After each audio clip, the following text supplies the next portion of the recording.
This is The Energy Show with REI Energy. Energize your investments and maximize your tax deductions. Here's Mike Mauceli.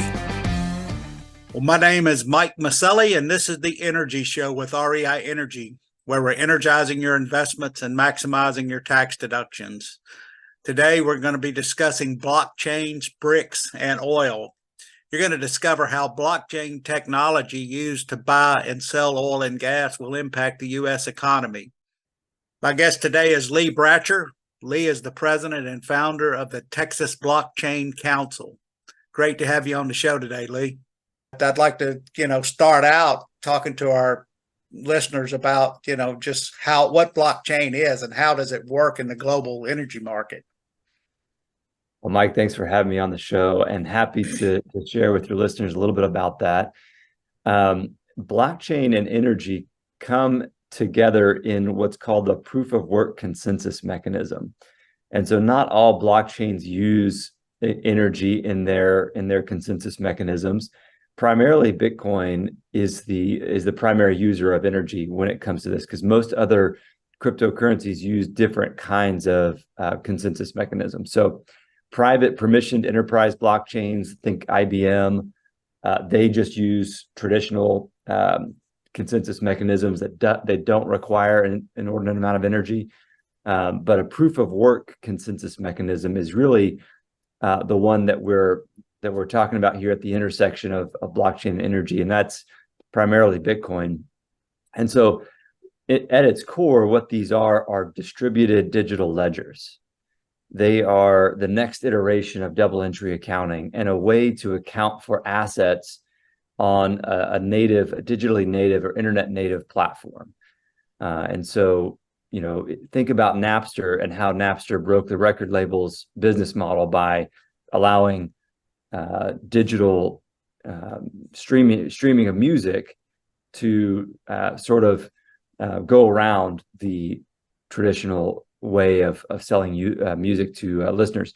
So Bitcoin is a way to create digital scarcity of an asset online without it being able to be replicated and without a centralized third party. And so the Bitcoin mining component of it is computers. They're called ASICs, application-specific integrated circuits, that are consuming energy in this process of securing the network. And they use the SHA-256 encryption algorithm that was developed by the NSA.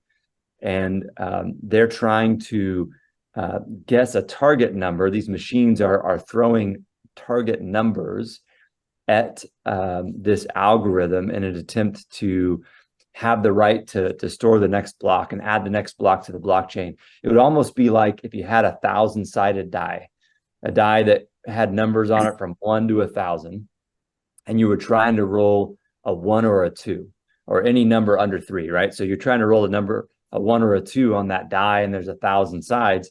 It's going to take you quite a while. So these machines are working in a similar manner, and they do that in what would seem to be a waste of energy, but they do it in order to ensure that all of the other nodes on the network know that they're expending energy to attempt. This is not a free system. You have to expend energy to attempt to get that target number. And then once a miner or a machine is the one that solves that target number or is able to guess that target number, then all the other miners across the world are able to verify that and back check it very quickly. And that's how new transactions are added to the blockchain. So quite a long explanation, but that's how energy plays into blockchain. Oh, I see. Yeah, it's a really fascinating topic, and technology. A good friend of mine, Tom Wilwright, he says that blockchain is basically the accounting side of it, right? Bitcoin is I guess Bitcoin is the actual denomination. Is that correct? That's right. So if you think about blockchain, I would just think about triple entry accounting or the next iteration of double entry accounting. And Bitcoin as an asset is simply just, they call them UTXOs, unspent transaction outputs. How much of the asset do you have? And the Bitcoin blockchain is what tracks who owns what of the asset. So let me ask you a question, because I did watch one of your videos where you were basically talking about installing these facilities at say a producing oil well, and you were using the byproducts, I mean the natural gas, and to generate Bitcoin. I mean, how does that work? Is it just the natural gas is the energy, or can you get into a little bit of that? That's right. Yeah. So the natural gas, whether it's from, if there's a pipeline there, you can actually use natural gas that's pipeline connected. Depending on, there's an arbitrage there. If you're getting $3, $4, $5 an MCF in the pipeline, then maybe you just sell to the pipeline. But if it's currently where we are now, Henry Hub and Waha is not very attractive for natural gas operators. They may actually make more money mining Bitcoin. So that natural gas then just goes to a generator that's on site, and the generator converts it into electricity that is used to then mine Bitcoin also on site. So the Bitcoin mining containers and machines would be there on site in sort of a shipping, like a 40-foot shipping container. Right. Now that's one way. The other way is to use formerly flared gas or vented gas, that there is no pipeline. This is just pure wasted energy. And so you would redirect that flare stack to the generator and mine Bitcoin from that. And we actually passed a bill in Texas, House Bill 591, that clarified that you wouldn't have to pay severance tax on that transaction because it's formerly flared gas. There was no taxes being paid on that anyways. And then you can then redirect it to have a profitable enterprise off of your formerly unprofitable asset. So what does the operator get out of that? I mean, when you set up one of these contracts? Well, they negotiate the sale of the gas. So if it's formerly flared gas, then they're probably negotiating, somewhere between $0 and $2 an MCF. I see. Nobody's taking zero, obviously, but somewhere in that range where they're making, say, $1 an MCF, whereas before they were making $0. In the other situation where you're mining it from the pipeline, you always have to, take into consideration what the operator is getting at the pipeline. And so the miner has to pay more than the pipeline would be paying. And so you may be a way to hedge your what you're getting at the hub or what you're getting from the pipeline operator. And the Bitcoin miner is saying, hey, I'll pay you for this gas, at $4 an MCF. And we're still going to make money because Bitcoin mining right now is returning about $6 an MCF from mining. So there's some arbitrage there as well. So it works really well where there's not adequate pipeline capacity to move the natural gas. Like West Texas had a big issue with that a couple of years ago, where they were producing so much oil, and of course the byproduct is natural gas. So they were actually having to pay the pipeline company to take their natural gas in some instances, right? Because the pipeline company were full, so they didn't really want the natural gas anyway. But I think the state requires you to not to flare your gas, or in certain circumstances you can flare, correct? So it's a big added benefit to the producer also. Absolutely, and you're right that getting one of those flare permits is not always easy, and it's preferable to be able to have a way to get rid of that gas without having any cost or without having to pay the pipeline operator. But then, if you're able to monetize it, all the better. So on an MCF basis, how much natural gas would you need to run one of these, facilities? That is a great question. So I speak more in terms of kilowatts and megawatts than I do in MCF. So what I do know though is that you will need, any operation like this is likely going to be between 500 kilowatts and 1.5 megawatts at the well site. So whatever amount of natural gas is needed for that, you have a generator, say a 1 megawatt generator, you need to feed that with natural gas anytime you're running the machines. And I have some colleagues that are from the oil industry that could tell me exactly how many NCF would be needed for that. But I think about grid stuff a lot more than I think about natural gas. So let's talk about that. I mean, how does it impact the grid when you're generating these Bitcoins? I mean, do you sell to the grid still, or basically do you just, well, I guess you have to, right? Because you're generating electricity, which is creating the Bitcoins, correct? Yeah, for the on-grid miners, they are energy consumers, so they buy electricity from the retail electric providers, and they also have options to work with ERCOT, which is the Texas grid operator, and in other states they work in PJM as well, up in the Midwest or MISO or wherever it is, where they can monetize some of their optionality by selling their energy as a service to the grid. It's called ancillary services in ERCOT. So they would agree to turn off at a certain strike price, or agree to not use their electricity in return for energy credits or payments from the grid operator. And so the grid miners are competitive anywhere from there's some that have as low as 2 cents a kilowatt hour power, and some that have as high as 7 or 8 cents a kilowatt hour. And that's usually their net power cost after considering the money that they make or the energy credits that they make on their ancillary services and the operations that they do to kind of monetize their energy optionality. I see. Well, that's an interesting topic. I wanted to ask a question. Can the US dollar be used in blockchain transactions, or does blockchain require digital currency? That's a great question. There are some things that are called stable coins that are simply just mimicking US dollars, but they run on blockchain rails.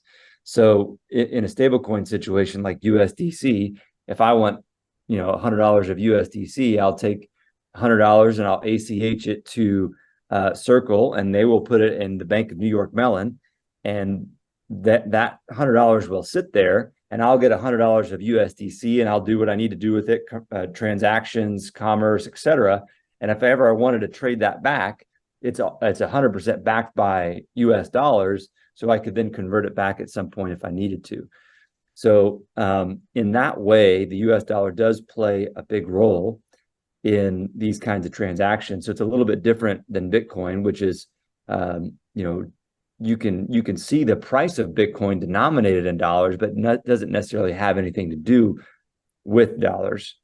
So we are fully supportive of the dollar remaining the world's reserve currency for as long as possible.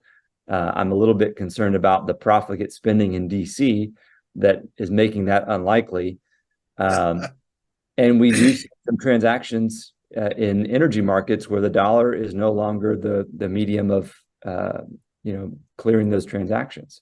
Yeah, I've read about that lately. In fact, I was on a conference call earlier where we were talking about BRICS and how some of the countries like Saudi Arabia and the UAE, and I think now they've even invited Iran, that they're willing to take at least some of their, for example, the yuan for energy that they're selling to China, but they still want to use the US dollar, but I guess China is one of their largest customers, so they're willing to appease them on that. Do you think that this will also, this blockchain help to keep the dollar as the number one currency?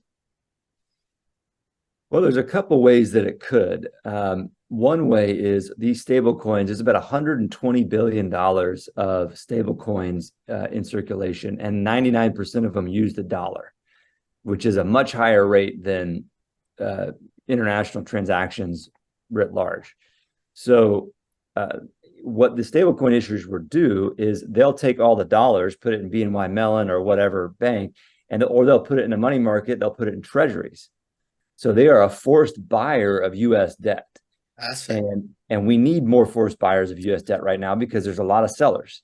And servicing costs on our debt as a country is skyrocketing. We're over 100% debt to GDP currently, and it's growing. So eventually, when stable coins become larger, they can be a significant help to the US dollar because they're buying a lot of US debt, and they're locking up a lot of dollars in these contracts, these smart contracts. And so that's creating more demand for dollars, which is what we need. We want global demand for dollars. In fact, today, the stablecoin market actually buys more US debt than Saudi Arabia. Wow.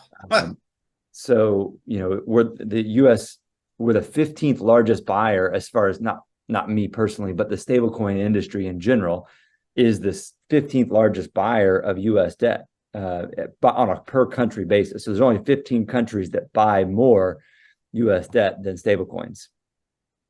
So how would the US economy be impacted if oil and gas, were transferred with blockchain? Well, if it was done on stablecoins and they were US dollar-backed stablecoins, there would be no change. It would be simply that these transactions were clearing in US dollar stablecoins, and those dollars were locked up in US banks. So there would be no change there. It would not be healthy, in my opinion, for transactions globally to be cleared in digital yuan, which is a blockchain-based, yuan. The Communist Party is pushing that on their Belt and Road countries across the world, and they're sure pushing that for BRICS countries and OPEC countries. So we would not want to see that. I'm a little bit neutral on transactions being cleared in Bitcoin. I don't think they will be, just because of the volatility of Bitcoin. So I think stablecoins is a more likely avenue, and that really, since it's a dollar representation, it does not have any change on whether the dollar remains the world reserve currency or not. So if we move to a stablecoin clearing of energy transactions, there's really no change because the dollar amount is the same. Those dollars are just locked up there at various large US banks. So I think that's the most likely outcome. And if the dollar is to lose its world reserve currency status, it would certainly be because of the monetary expansion that we see from the Fed, or that we've seen from the Fed in the last couple of years. If they don't get that under control, that's really where the risk lies, in the dollar losing its reserve currency status. So when you talk about stablecoin, you read a lot about the U.S. wanting, or actually the world wanting to go to this digital currency. I mean, is that what we're talking about? Is it something like stablecoin, or is it, is that, I guess if you could explain that. That's a great question, because there's some nuance there that I'd like to talk about. One is a stablecoin, which is a privately issued representation of a dollar. Okay. We're very supportive of that innovation. What we are not supportive of is a centrally issued, what they call a central bank digital currency. And that uses blockchain, but sort of uses it in an abomination, right? It uses it in a negative way. A central bank digital currency is a centralized issuance of a digital currency directly to consumers of that country. And unfortunately, the U.S. Federal Reserve and MIT are currently investigating or researching what that would look like. And the Fed could create their own digital currency. And in my opinion, that's dangerous for privacy reasons, all sorts of dystopian 1984 type concerns around privacy. And, China has been experimenting with a digital yuan that's based on blockchain, and they are able to impose a negative interest rate on, if they need to. They are able to issue digital yuan to maybe a disaster zone that has an expiration date. So that money has to be spent in 30 days or else it expires out of your bank account. So there's a lot of things that are concerning to me in relation to a digital currency. No, I agree with you 100%. I'm not for that at all. I just didn't understand how all of the Bitcoin, the stable coins, and all of these coins work. But that was a good explanation that they're actually private coins. They're backed by the US dollar. The stable coin is. And of course, the digital currency is something completely different. But when you look at BRICS, now they've invited 6 new nations. They've invited Saudi Arabia. and some of the oil producing. I mean, are they trying to? I mean, I guess they're coming up with one currency, and I guess there's fighting amongst themselves about which currency is to be used, but they're willing to take payment for some of these products, in their own currencies. What benefit is that to people, in your opinion? Well, I think it strengthens their currency at the expense of the dollar, which is concerning, I think, to all of us. What I would say is the politics of this are anybody that supports privacy, that supports individual liberty, and things like that, are not going to be supportive of a central bank digital currency. But they would be supportive, or hopefully one day we'll see that a privately issued stablecoin from a bank or a other financial services entity that is backed by the dollar is and in combination with Bitcoin, of course, is more of a digital gold type asset, or a hedge and a store of value. Those two assets are far more influential and powerful from a geopolitical perspective and from a U.S. national security perspective in ensuring that the dollar remains the world reserve currency. And so it is concerning that we would see, BRICS nations banding together to create their own digital currency, or maybe they have a basket of their own currencies and they tokenize it. And so that's the digital currency that they use, is a basket of rubles and digital yuan and other assets. That's certainly at odds with our national security interest in the U.S. So do you see in the future a lot of these digital coins consolidating into one coin, or are they going to continue just to have these different denominations? I would say that most cryptocurrencies that exist today will go away. Just like, in the .com era, there was a lot of things that went away that were just attempts at, the internet was this big new thing, and some of those things stuck, and we got Amazon and Google and some big companies out of that. Same thing with cryptocurrency. I think Bitcoin and Ethereum are here to stay no matter what. There'll be some of the smaller coins that go away because they don't gain mass adoption. And Bitcoin and Ethereum are really doing two different things. Bitcoin is money. It's digital gold. It's gold that runs on the rails of the internet. Ethereum is more of a smart contract, programmable blockchain asset that helps a decentralized, business layer, a decentralized business layer of the internet work. So Ethereum is not really trying to be money. And then stable coins are just an extension of the US dollar. And we can't go back to a time when all energy transactions, all oil transactions are cleared in dollars, or in physical dollars. And when I say physical, I include ACH, digital dollars, but not on a blockchain rail, like on a traditional rails. What we will see is, if the U.S. doesn't adopt privately issued stable coins, then there is some risk that the U.S. would attempt to use a central bank digital currency, which is also a representation of a dollar, but that is as I mentioned earlier, kind of concerning for us from a privacy perspective. Right. Because the risk is, if they don't do either of those two things, 5 years from now, maybe only 60%, 50% of global energy transactions are cleared in dollars, and the rest are cleared in yuan or some basket of BRICS currencies like you were talking about. So what is the risk of buying energy with blockchain? Or are there risks? Well, so again, if you buy it with a stable coin, it is no different than buying it with a dollar. Okay. So it is simply just a faster way to transact. So stable coins, I could send you $1 million of stable coins. It could clear in a matter of minutes, and the fees could be less than $1. So it's much more efficient than, say, ACH or SWIFT, faster and cheaper. And so if it's in that instance, there's really not any risk. Now, if you're trying to clear transactions in Bitcoin and people are buying energy in Bitcoin Bitcoin's a pretty good asset, but it's not a very good it's not a very good it's not a stable asset. It has volatility to it. So there is volatility and counterparty risk if you're trying to clear energy transactions in Bitcoin, which I don't think will happen that often, just because of the volatility.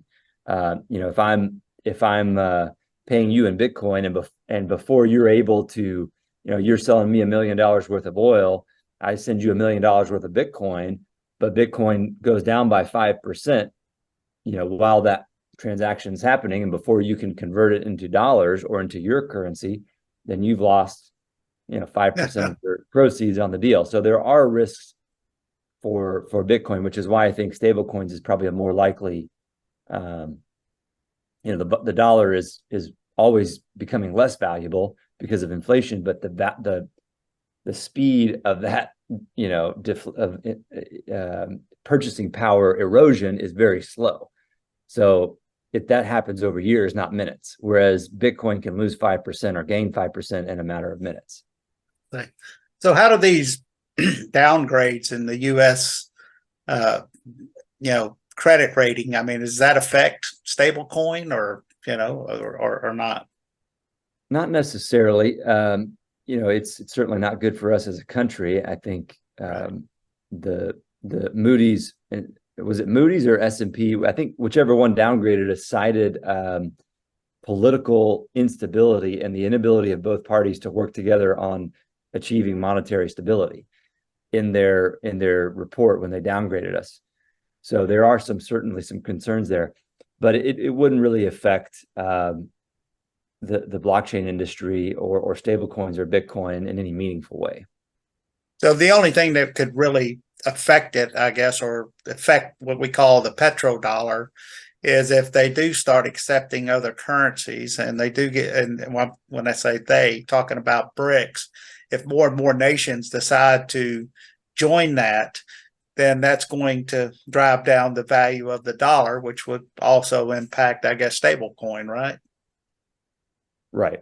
Yeah, that would, I mean, the stable coins are married 100% to the value of a dollar. So every stable coin in circulation has a dollar behind it.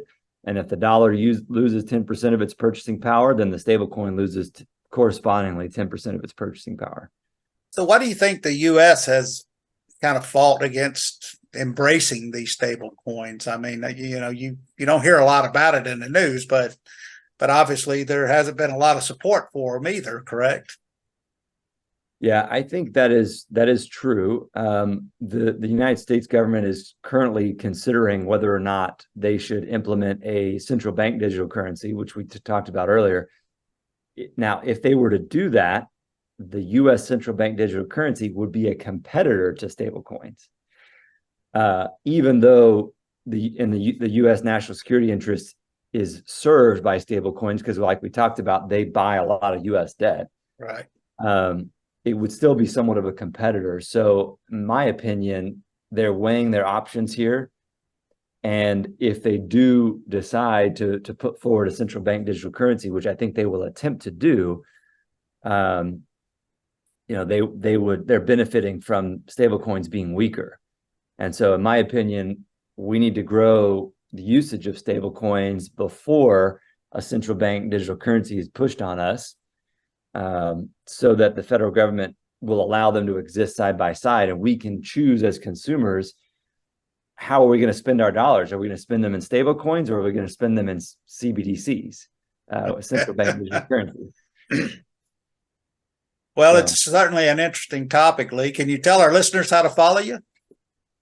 Absolutely. Yeah, I'm on Twitter at Lee_Bratcher, and our website is texasblockchaincouncil.org. We do a lot of advocacy and regulatory work in ERCOT, and so I think you probably have a lot of listeners in Texas, and they're looking at the ERCOT market, and as are we. We are very much interested in making sure that Bitcoin miners that use on-grid energy are using it in a responsible way, and are pushing that energy back into the grid in times of high prices and grid stress. So. That's probably a topic for another day. Yeah, no, that's great. I I didn't really understand a lot of the topics, before we got on the show, but after you've explained them, now I get a better understanding of how actually blockchain works and how it works with the energy industry. One last question. I mean, has the utilities been supportive of blockchain? Well, it's a little mixed. The utilities see the additional load that, Bitcoin mining is bringing to the grid. There's 2,200 megawatts of Bitcoin mining in Texas, so it's quite substantial.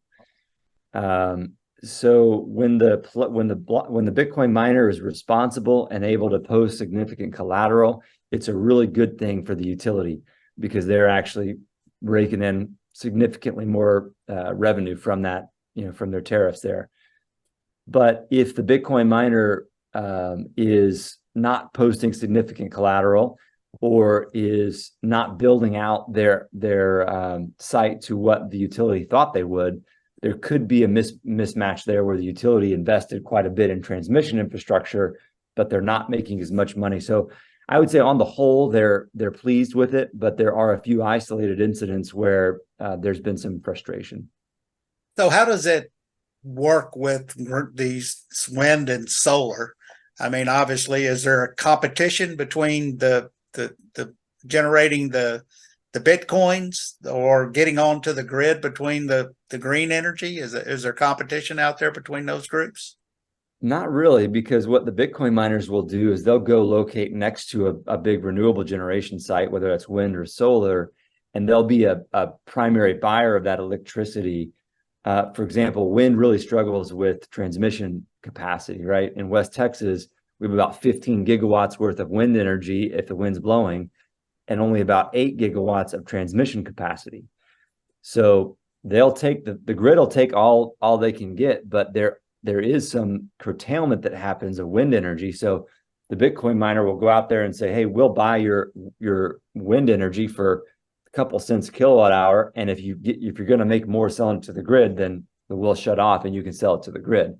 But if there's a constraint in transmission capacity, then we'll take that excess and you'll make something for it rather than making nothing. In a very similar way that the Bitcoin miners are very symbiotic to the flare gas piece, it's very similar to how it works with wind energy. So what does one of these facilities cost? The Bitcoin operator, I mean, to set one up, say if you're going to buy flare gas, I mean, how much? What do you have a number on that? Well, if you're looking at all in machines, energy infrastructure, containers, all of that stuff, an easy metric to think about is about $1 million a megawatt. I see. And it varies significantly if you're doing immersion cooling or air cooling, but an easy figure. So, if you had a 300 megawatt site, you'd be looking at 300 million plus to put that site together. Wow. And what does a payout look like on one of those?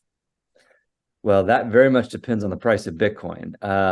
In the bull market, you're paying it off in like 2 years. Oh.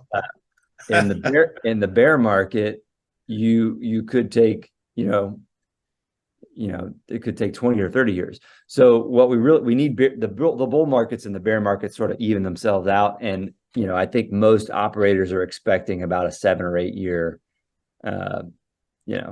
it sounds like similar to oil and gas. We'd love to have the stable price, but that never happens, right? It's almost exactly. It's a commodity market to a T. It very much mimics oil and gas. Well, Lee, it was great to have you on the show. I'd sure love to have you back in the future. And thanks again for all the information. Yes, sir. It was an honor to be on. Thank you for having me. You've been listening to The Energy Show with REI Energy. Energize your investments and maximize your tax deductions. To learn more, go to reienergy.com.